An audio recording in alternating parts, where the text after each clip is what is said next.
വ്യാപാര ചുങ്കവുമായി അല്ലെങ്കിൽ തീരുവ ചുങ്കവുമായി ബന്ധപ്പെട്ടാണ്. അതായത് ട്രംപിന്റെ ബ്ലാക്ക് മെയിലിങ്ങിന് വഴങ്ങില്ല എന്നാണ് ചൈന പ്രതികരിക്കുന്നത്. പ്രതികാര ചുങ്കത്തിനെതിരെ അമേരിക്ക പ്രഖ്യാപിച്ച 50% അധിക തീരുവയ്ക്ക് കീഴടങ്ങില്ല എന്നാണ് ചൈനീസ് വാണിജ്യ മന്ത്രാലയം വ്യക്തമാക്കിയത്. തുടർച്ചയായ തകർച്ചയ്ക്ക് ശേഷം ഏഷ്യൻ വിപണികളിൽ ഇന്ന് ചെറിയ ഉണർവുണ്ടായതായാണ് റിപ്പോർട്ട്. ബിജീഷ് ഗോവിന്ദനുണ്ട് ഇന്റർനാഷണൽ ഡെസ്കിൽ നിന്ന് വിവരങ്ങൾ നൽകാനായി. ബിജീഷ്, ഈ തീരുവ ചുങ്കവുമായി ബന്ധപ്പെട്ട അല്ലെങ്കിൽ പ്രതികാര ചുങ്കവുമായി ബന്ധപ്പെട്ട കാര്യങ്ങൾ അത് വിപണികളിലൊക്കെ വലിയ തരത്തിൽ പ്രതിഫലിച്ചു തുടങ്ങിയിരിക്കുന്നു. ചൈന അതിന് തിരിച്ചടി നൽകുകയും അത് ട്രംപിനെ ചൊടിപ്പിച്ചിരിക്കുകയും ചെയ്യുന്നു. എന്നാലും ഇപ്പോൾ ചെറിയൊരു ഉണർവ് വിപണികളിൽ കാണുന്നുണ്ട് എന്നുള്ള റിപ്പോർട്ടാണോ പുറത്തുവരുന്നത്? ജിൽസി, ഇതിനകത്ത് ഇന്ന് രാവിലെ ഇപ്പോൾ സ്റ്റോക്ക് മാർക്കറ്റുകൾ ഉണരുന്ന ഘട്ടത്തിൽ ചെറിയ തരത്തിലുള്ള ഒരു ഉണർവ് ഉണ്ട് എന്നുള്ളതാണ് ഏഷ്യൻ വ്യാപാര മേഖലയിൽ നിന്നുള്ള വിവരം ലഭ്യമാകുന്നത്. പക്ഷേ ഇതിനകത്ത് ഏറ്റവും ശ്രദ്ധേയമായിട്ടുള്ള കാര്യം കഴിഞ്ഞ ദിവസം നമ്മൾ കണ്ട ചൈന അമേരിക്ക യുദ്ധത്തിലേക്ക് കാര്യങ്ങൾ നീങ്ങുന്നു എന്നുള്ളത് തന്നെയാണ്.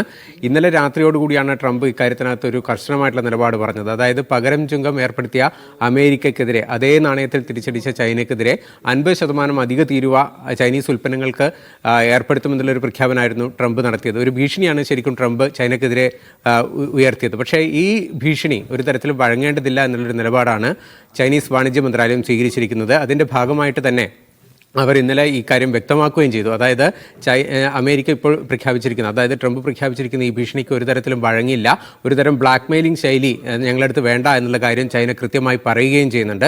ഒപ്പം തന്നെ വാണിജ്യ മന്ത്രാലയം ഇക്കാര്യം വ്യക്തമാക്കിയതിന് പിന്നാലെ തന്നെ അവിടെയുള്ള 4 സർക്കാർ സ്ഥാപനങ്ങൾ ഈ ഓഹരി വിപണികളിലെ ഇടപെടലുകൾക്ക് പിന്തുണ പ്രഖ്യാപിച്ചുകൊണ്ട് രംഗത്തെത്തുകയും ചെയ്തു. അവർ ഈ ഡോളർ വാങ്ങുന്നത്, ഷെയർ മാർക്കറ്റിലേക്ക് ഡോളർ എത്തിക്കുന്നതിനുള്ള നടപടികൾക്ക് പിന്തുണ നൽകുമെന്നുള്ളതാണ് അറിയിച്ചിരിക്കുന്നത്. ഒപ്പം തന്നെ ചൈനീസ് സാമ്പത്തിക മന്ത്രാലയം അത് ഈ ഓഹരി മേഖലയിലുള്ള ഇൻഷുറൻസുകൾക്ക് വേണ്ടിയുള്ള തുക കൂടുതൽ അതിൻ്റെ അനുപാതം കൂട്ടുമെന്നുള്ള പ്രഖ്യാപനവും ചൈന നടത്തിയിട്ടുണ്ട്. ഏതായാലും ചൈന മുൻകരുതലോടുകൂടി നീങ്ങുന്നു. ഒപ്പം തന്നെ ഇതിനെ പ്രതിരോധിക്കാനുള്ള, അമേരിക്കൻ നീക്കങ്ങളെ പ്രതിരോധിക്കാനുള്ള നടപടികളും ചൈനയുടെ ഭാഗത്തുനിന്ന് ഉണ്ടാകുന്നുണ്ട്.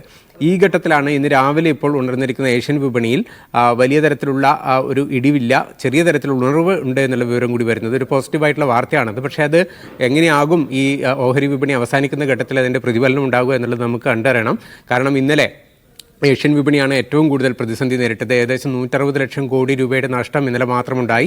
ഇന്നലെ നഷ്ടത്തിൽ തുടങ്ങിയ ഓഹരി വിപണി വൈകിട്ട് അവസാനിച്ചതും നഷ്ടത്തിൽ തന്നെയാണ് എന്നുള്ളതാണ് റിപ്പോർട്ട്. ഏതായാലും ട്രംപ് ഒരു തരത്തിലും വിട്ടുവീഴ്ചയ്ക്ക് വഴങ്ങില്ല എന്ന് പറയുന്നു. അവർ കടുത്ത നടപടികളുമായി അമേരിക്ക മുന്നോട്ട് പോകുന്നു. അതിനെ പ്രതിരോധിക്കാനുള്ള മറുനടപടികളുമായി ചൈന ഉൾപ്പെടെയുള്ള രാജ്യങ്ങളും രംഗത്തുണ്ട്. യൂറോപ്യൻ യൂണിയൻ രാജ്യങ്ങളടക്കം ഈ പ്രതിസന്ധിയിലൂടെയാണ് കടന്നു പോകുന്ന ഓഹരി വിപണിയിൽ യൂറോപ്യൻ യൂണിയൻ രാജ്യങ്ങൾക്കും വലിയ തരത്തിലുള്ള നഷ്ടമാണ് ഇന്നലെ രേഖപ്പെടുത്തിയിരുന്നത്. ജിൽസി.